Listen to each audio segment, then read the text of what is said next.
Across bleak, flat, exposed land with fighters and heavy armor came the breakthrough.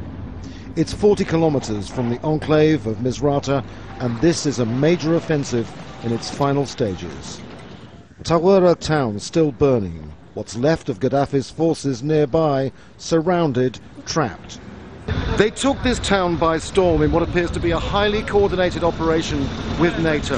But the fighting is still going on, and they're still taking prisoners. The latest of those detained are packed inside this freight container, its doors firmly shut. Those who captured them say this injured man in civilian clothes had engaged them in combat. They search from house to house, the flags of Gaddafi's Libya on every one. None of his men are left here, only this woman, an Egyptian, terrified. You're safe, the fighters say. No one will touch you. I'm afraid, she tells them. Leave me in my house. They say she has to go. She explains that she has 9 children under 12, and they ran away during the attack. The opposition says civilians have been evacuated and handed over to the Red Cross.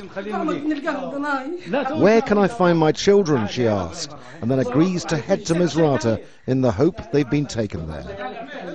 With Gaddafi's forces staying here since the uprising, there was deep hostility between the people of Misrata and Tawerga. The man in charge of opposition fighters says some civilians have been used as human shields by the Gaddafi troops. We moved forward with normal rifles, and it caused us a lot of casualties, because if we had used the heavy machine guns, we would have killed the civilians. Civilian casualties aren't known yet, but opposition losses were heavy. At least 9 fighters dead, including a commander, more than 70 injured. For months they'd hoped to take this ground to stop long-range rocket attacks on Misrata.